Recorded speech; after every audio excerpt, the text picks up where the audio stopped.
E impuro a teoria geral deles para todo mundo, nós metidos aí. O que tem é que ela se presta assim, desviada daquilo que é a realidade do processo com o qual nós mexemos, ela se presta a justo ajudar nesse caos que o nosso processo tem. Caos. E claro, sempre que você balança os direitos, sempre que você tem caos, isso não há de duvidar, um fundamento todo maior, etc. Sempre que você tem isso, quem paga de fato o pato é a turma lá da periferia. Meu irmão, aqui não temos muita saída. Então, sabe, às vezes até medo um pouco de falar assim, porque você anda e conclui isso, anda e conclui assim, Agora diz, bom, vocês viraram defensor dos fracos e oprimidos? Não, mas narramos a realidade. Narramos a realidade.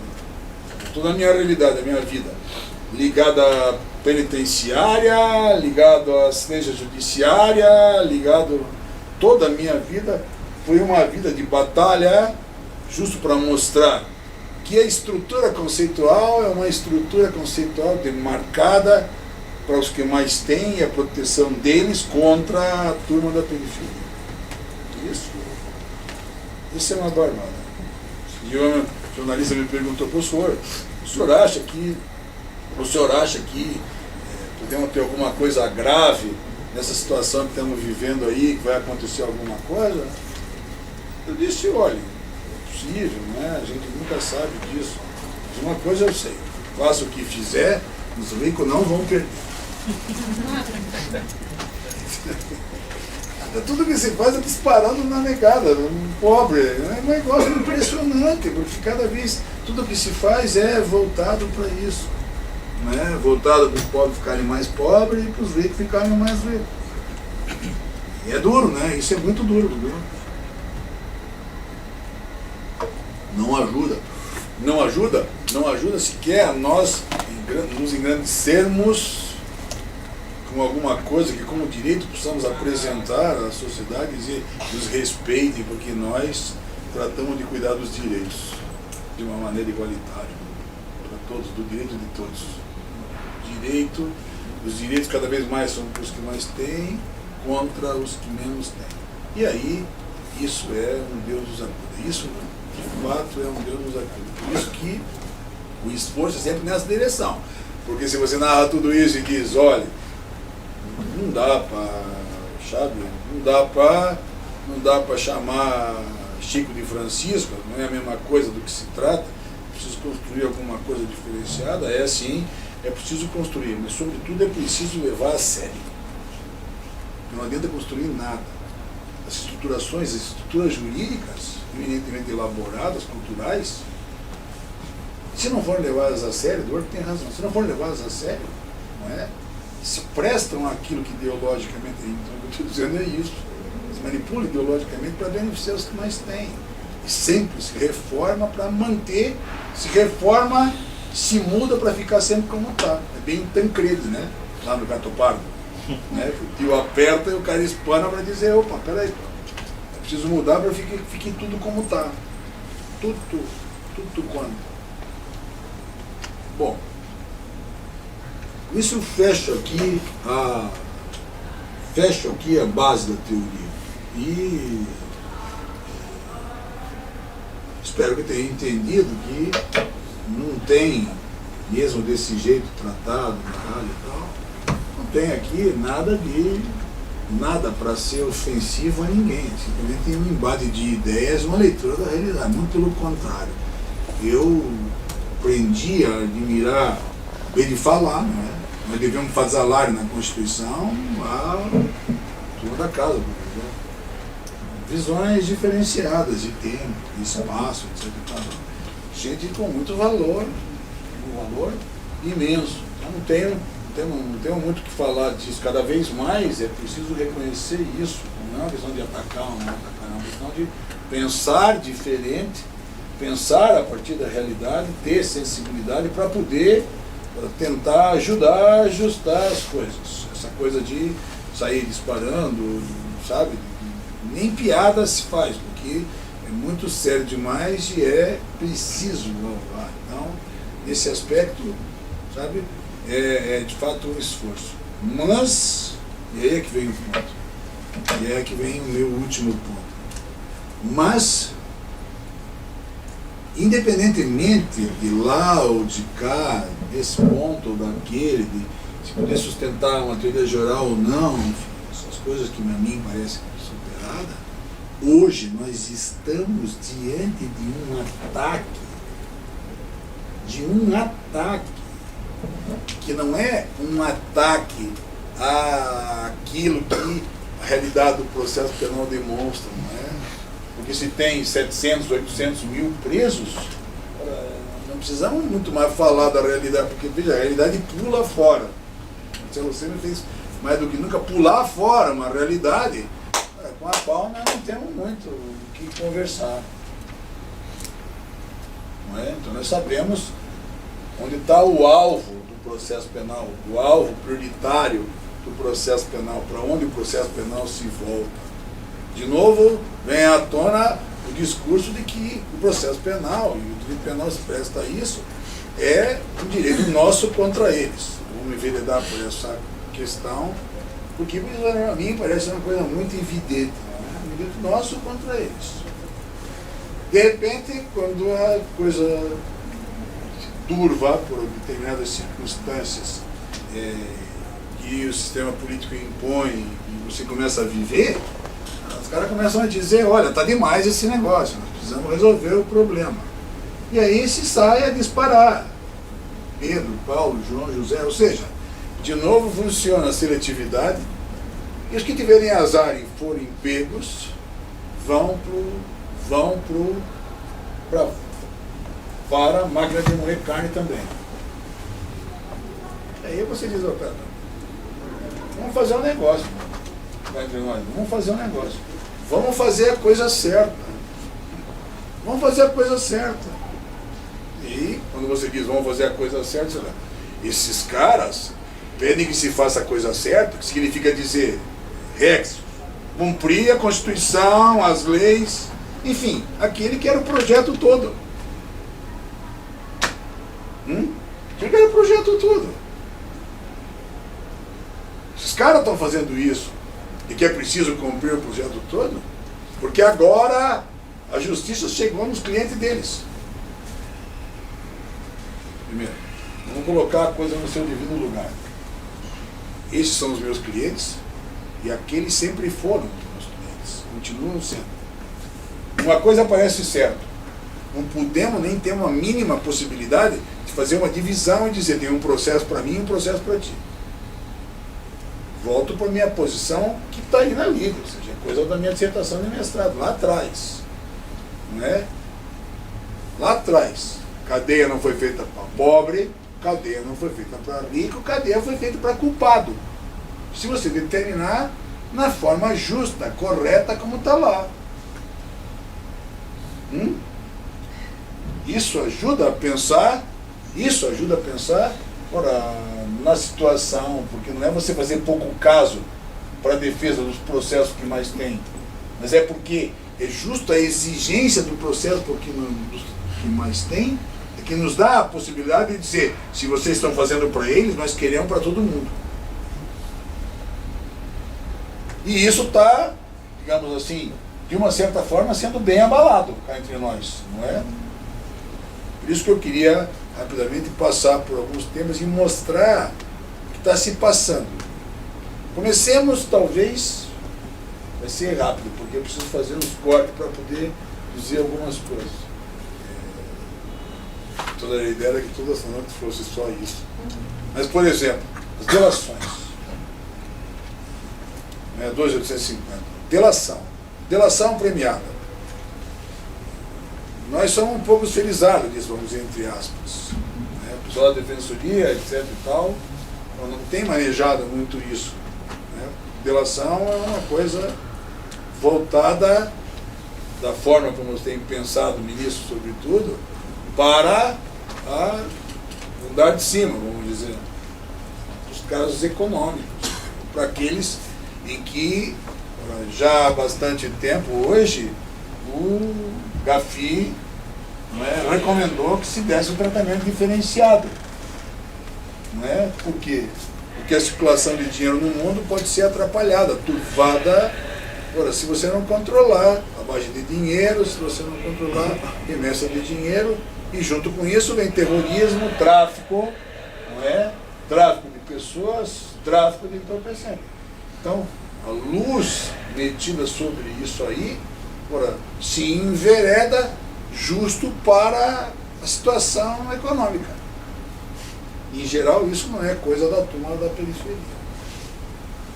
Não é? Isso envolve, digamos assim, se pudesse dizer isso, ora, duas estruturas muito singulares, a política e a empresarial. Por isso que insisto no ponto que disse há pouco. Precisamos ter muita cautela nisso, porque tem muita gente batendo palma. Batendo palma. Ah, agora os caras se danaram. Será? Será?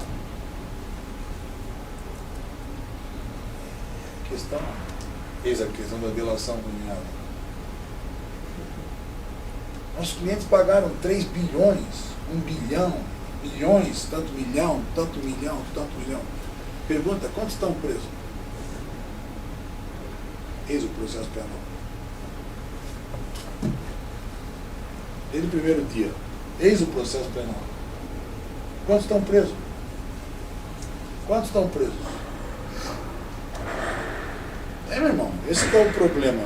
É isso que se tem que pensar. Não é?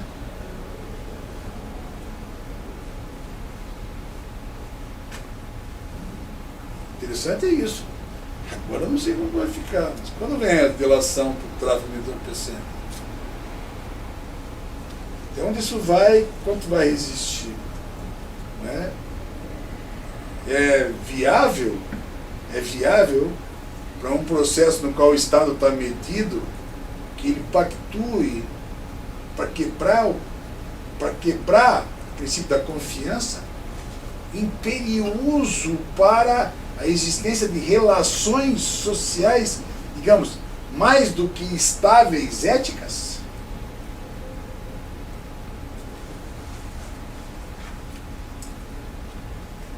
Veja como é relevante. Você pode dizer, não, isso é um negócio bom. Na prática é alguma coisa que pode funcionar. Mas você banca para tudo? Você banca para tudo? Ou você quer 2,5 bilhões para tua caixinha, para o teu cofrinho? Você banca para tudo?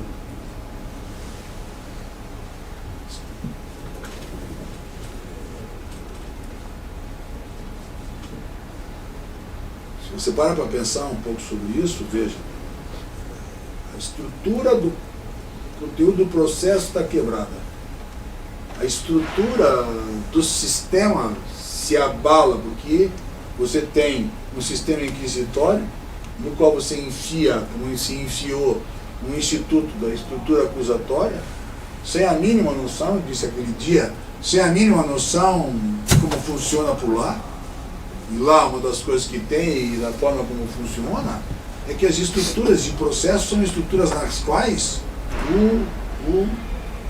a limitação à prova é evidente, porque a garantia está junto na base processual, isso é levado a sério. Quer dizer, não é de qualquer maneira que se faz. Não é o que o cara diz é que vale como verdade absoluta. É por isso que, para eles, o sujeito ajuda a desbastar, bulhar o problema que o crime coloca, mas a palavra dele é uma palavra imprestável, porque, dentre outras coisas, ex ante, você sabe que ele pode estar fazendo isso para se livrar do abacaxi.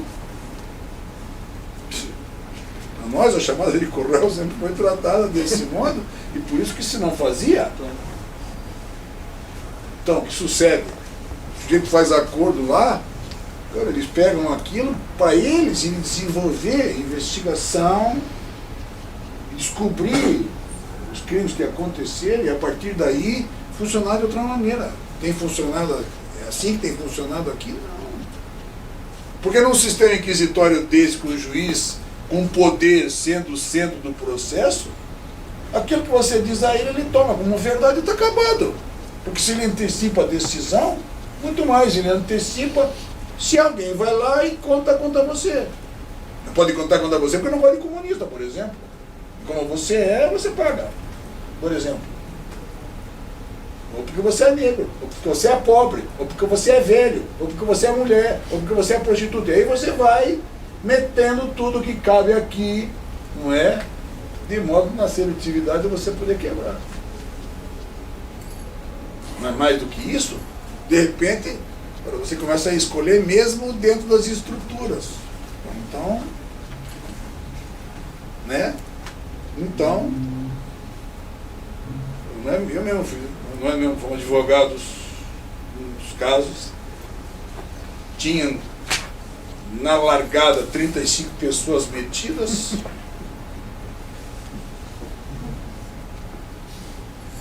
noves fora,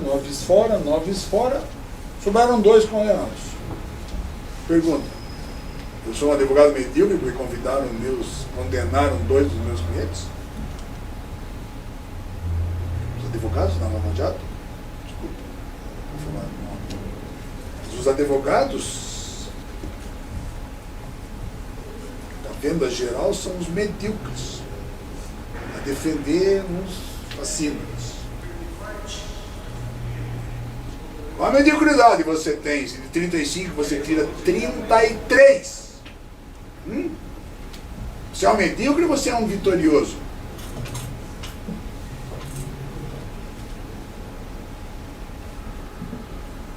É por isso que a coisa se presta. E daí, se você fizer um acordo, para os outros 2 você paga 500 milhões, se lá o que. Estou na rua. A pergunta que fica é, veja, isso, minha avó dizia bulir, né? Bulir. Né? Isso vai bulir. Com o que nessa estrutura? Tudo. Esse troço me levou à aposentadoria. Eu parei da aula porque quase não consegui cumprir meu programa. Toda aula eu era obrigado a parar, e não era que nem aqui concentrado, né? Que eu posso passar por cima das coisas, eu era obrigado a parar. Toda aula, Maurício. Quando faltava 10, 15 minutos, eu parava a aula e dizia, bom, agora nós vamos pensar, isso que eu falei agora, nós vamos pensar em face da delação premiada. Por isso que eu comecei com a delação premiada. Vamos começar em face da delação premiada. Esse absurdo dessa americanização à brasileira, em que você pega aquela porcaria no sistema, coloca nesse sistema daqui, sabendo que é assim, não é? Entre nós, porque aqui a razão cínica está colocada, sabendo que é assim, não é? Mas você coloca aqui, e uma das coisas que produz é justo, aspas, uma destruição da própria estrutura processual. Então, vamos dizer, o processo acabou, veja, é quase uma situação anômica. O processo penal vive hoje uma verdadeira entropia. É uma situação anômica. Agora você tem leis, mas é como se elas não servissem para nada. É como se elas estão descompassadas. Quando que nós imaginássemos lei, não sei se o texto do Bredo aí, de 80, veja, antes da Constituição, inclusive, etc. Quando nós imaginávamos que direito ao ouvir prova no número legal estabelecido pudesse ser turvado, pudesse ser amputado, porque o juiz não quer ouvir, que se dane, e o tribunal abona embaixo. Se não, porque há uma perspectiva em face daquilo que se faz, leia-se delação premiada, de que ela vale como uma verdade em si.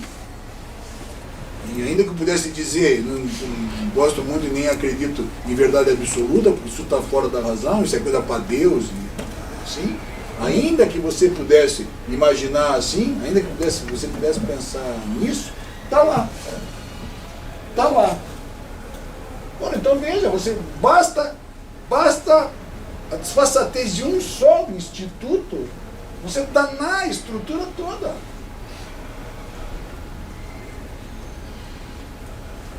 Caramba, você faz uma delação. Com isso você acaba fazendo um acordo. Dentro da regra constitucional, dentro do princípio da objetividade do Ministério Público, ele deve denunciar o cara ou não? Ele pode deixar o cara fora? Ele deve denunciar, digamos, porque está lá em fase da obrigatoriedade. E o que eles têm tirado e não têm denunciado? Como você explica? Como você explica para um aluno que eles podem escolher que eles denunciam ou não? Então você diz o princípio da obrigatoriedade. Mas para esses aqui não tem obrigatoriedade. Se você pegar tudo que eu falei desde ontem, anteontem, montar um quadro teórico como eu montei, fundamento do fundamento, tudo do processo, a trilogia, se você botar isso aqui e pensar na delação, ela estopora com todo o quadro. Todo o quadro. É como se tudo que eu tivesse estudado, eu tivesse pensado, como dizia meu avô, é bullshit. É anormal. É anormal. Anormal. Tudo em nome daquilo que Kant, lá na Metafísica dos Costumes, forjou para montar na modernidade alguma coisa que funcionasse, digamos, como parâmetro ético, de que os fins não justificam os meios. Né? Sabemos bem disso, né? E no entanto, não é? Com a mentalidade prática, vou colocar assim, prática, né? com a mentalidade prática, com a qual se operacionalizam as coisas no common law, você vai fazendo. Só que não esqueçam nunca disso, mas não esqueçam de verdade, não esqueçam. Na estrutura do common law, o que vale são os remédios, o que vale é o processo, a estrutura de garantia, remit, procedure right. Coisa montada justo a partir daí. Por isso que o sistema de limitações à acusação é imenso. E vai respeitado, porque o cara diz, eu posso usar a prova. Mas você não pode pegar a prova de qualquer maneira. Mas eu posso usar o cabelo, mas não pode pegar de qualquer maneira. Mas eu peguei a arma porque o cara dispensou a arma dentro do lixo. Não tinha misturado o lixo ainda no caminhão, o lixo ainda era dele. Mas como o lixo ainda era dele? Ainda estava na esfera, mano. O cara leva a sério esse troço. Os caras montaram uma estrutura jurisprudencial e de precedente a levar a sério as garantias. Os caras vão lá, pegam o instituto, lá na estrutura acusatória, trazem para cá e enfiam aqui a estrutura, sabendo que é a estrutura inquisitorial e que se não precisa nada, ou que se não tem garantia nenhuma, ou que se não consegue garantir garantia nenhuma. Não se consegue garantir os direitos, não se consegue afirmar as garantias. E do ponto de vista do magistério, travando a vida de um professor que tem que dar aula do processo penal. O que aconteceu? Eu tomava quase 10 minutos, 15 minutos de cada aula, a ter que me debulhar, explicar essas coisas. Os coitados dos alunos não entendiam nada. Tudo que você está falando agora, você acabou de desdizer os 50 minutos de aula que você teve. Meu irmão, mas é que o processo penal é uma coisa, a estrutura do processo penal é uma coisa, a teoria do processo penal é uma coisa, mas na prática o que se faz é outra coisa. Por isso que o Alexandre tem que estar. O Alexandre tem sido muito eficaz na estrutura do jogo, né? Porque não explica tecnicamente, mas explica a realidade de uma tal maneira que você acaba se virando mais com estratégias de ação do que propriamente com o invocar dos direitos e das garantias. Então, se você parar para pensar só um pouquinho, a estrutura do que nós estamos vivendo com essa coisa, principalmente capitaneada pela delação premiada, vai fazer naufragar os direitos, não tem a menor possibilidade. Ou seja, Se a gente quiser alguma coisa que seja acusatória, tem que partir para a evolução na direção de um sistema acusatório, e daí, com o sistema acusatório, garantir os direitos e as garantias da forma como eles garantem. Mas é tudo que os caras não querem, né? Porque quem faz sabe disso, né? Sabe disso, e é justo que não quer. Ou seja, o melhor sistema para essa gente, o melhor sistema para os justiceiros é esse. Nunca nós tivemos um sistema inquisitorial tão ferrenho, tão duro, nem com Tiradentes, nem com nada. Nunca o processo penal foi tão inquisitorial, nunca o processo penal foi tão sonegador de direitos e garantias como agora. E é justo o que eles querem, porque eles querem agudizar. Esse projeto de lei anticrime é agudizar essa situação. Medidas para dificultar a saída de preso, medidas para dificultar o recurso do réu, medida, tudo é tudo, né? Prescrição, tudo, todas, tudo, não escapa nada daquilo que pudesse ser tomado como alguma coisa, sempre contra eles, e claro, contra eles os réus, e contra eles os réus da periferia, muito mais.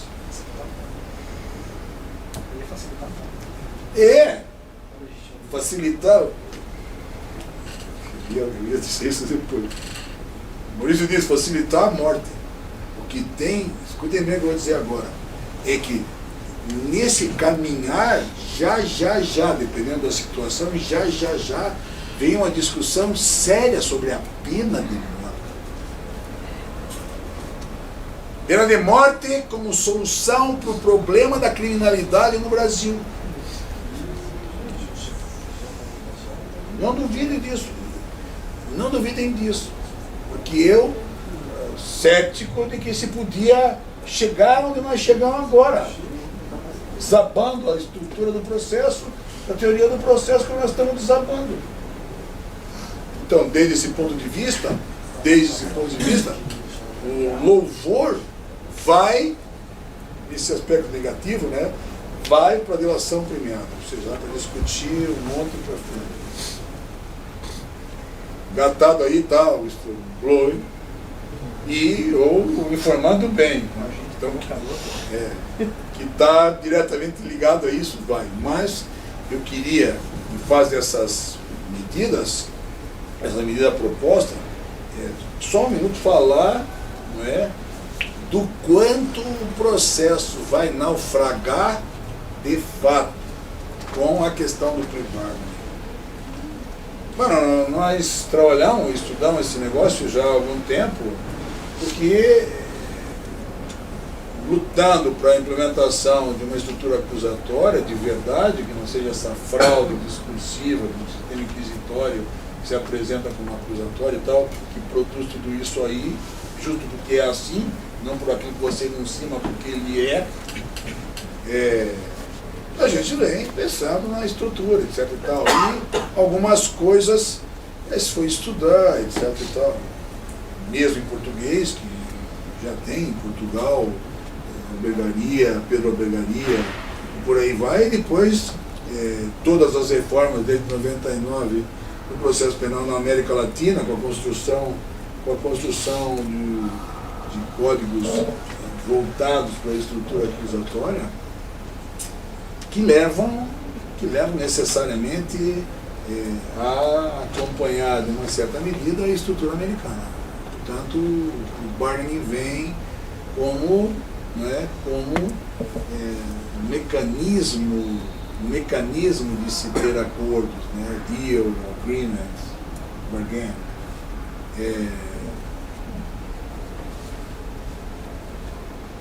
Agora, está aí o projeto se insinuando para nós, que passa na estrutura americana ou passa na estrutura mais próxima da gente. Senão, se não me lembraram, né? Eu disse, entre no site do Observatório da Mentalidade Inquisitória, Observatório MI, lá tem indicação do curso que o Observatório faz em convênio com o Centro das Américas de Santiago sobre a estrutura acusatória. Eu recomendaria que fizesse, porque não se trata mesmo. Traz lá, revista o curso no mês que vem em Curitiba, de 22 a 25. 22 a 25, se tiver aí, não sei se tem comigo, que se possa mandar o... Eu mando o link no grupo lá, né, pessoal, de 22 a 25. Isso, então mande, que o negócio é muito importante. Por que eu estou falando disso? Porque eles estão muito preocupados com o Brasil, mas é preciso se entender do que se trata. Estou vendo, por que eu estou falando disso? Estou vendo um monte de gente falar de plea bargaining e não sabe nem do plea bargaining americano, nem do que se passou, digamos, da domesticação que se fez na Europa, muito menos do que se fez na América Latina. Esse instrumento, esse instituto, é alguma coisa, digamos, que hoje o sistema acusatório não pode abdicar. Não pode abdicar. Mas não esqueçam do que eu estou dizendo. Os caras têm um sistema eminentemente oral, não é escrito, ou seja, a prevalência da oralidade é imprescindível para a manutenção do sistema dos caras. A estrutura de direitos e garantias forja, busca, limita de uma tal forma a busca de prova que às vezes os caras não têm como chegar no conhecimento. E não adianta passar, porque é justo isso que os caras fazem. Fizeram e construíram, os americanos, principalmente a partir da quarta emenda, da quinta, da sexta, enfim. Lá está a matriz. Depois,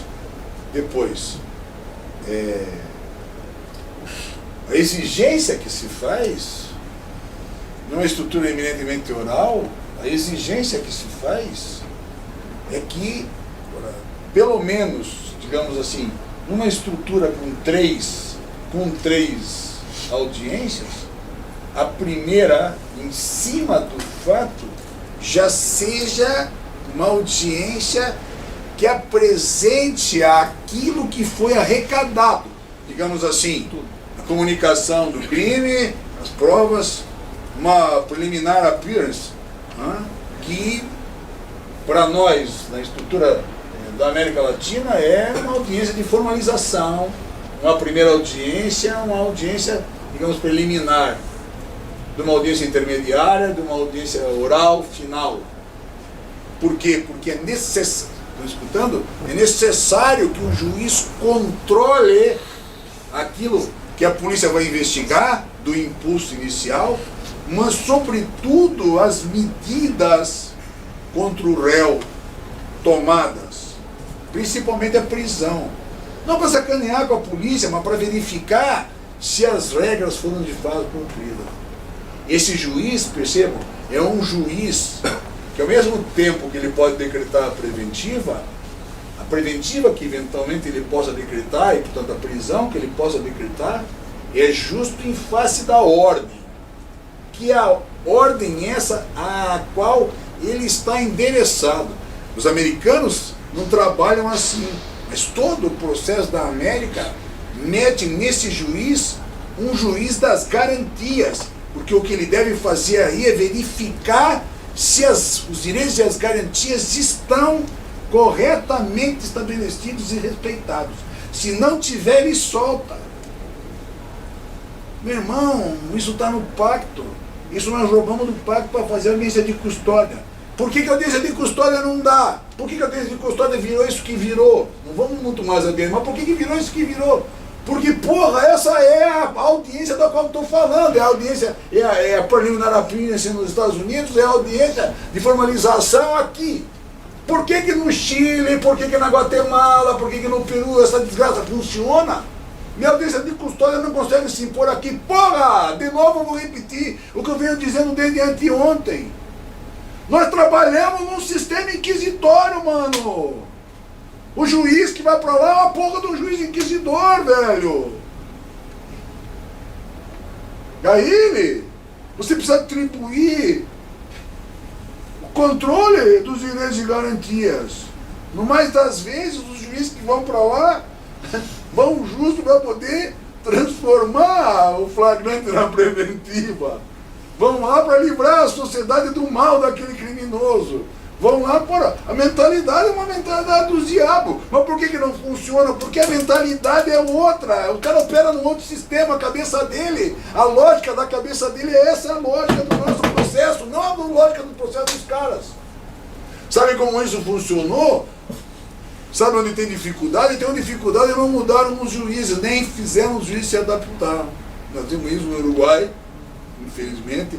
Nós vimos isso no Uruguai, e por mais que os uruguaios tenham capacidade, esforço e tudo mais, é visível como eles andam eles andam tenso, eles andam difícil. A gente tem visto entrevistas dos caras e tal, como é difícil para eles mexer nisso. Em compensação, pouca justiça criminal do mundo tem, digamos assim, uma estrutura de garantia, nem a americana tem, como a do Chile tem. Mas o que mudou no Chile não foi só o fato que jogou fora a escritura e montou a oralidade. Não é porque, num prazo, digamos assim, até 24 horas, se apresenta lá o réu. A polícia, a acusação, o Ministério Público apresenta lá no juiz das garantias o sujeito para poder formalizar a investigação e, eventualmente, aí fazer um bargaining com ele, para fazer um acordo, etc e tal. Não. Os caras fizeram o quê? Chamaram todos os juízes criminais e disseram: se quiser ficar aqui, vai ter que se adaptar a isso. Não sei bem, mas acho que uns 5 ficaram. Quem não quiser pode se aposentar e vai embora aposentar.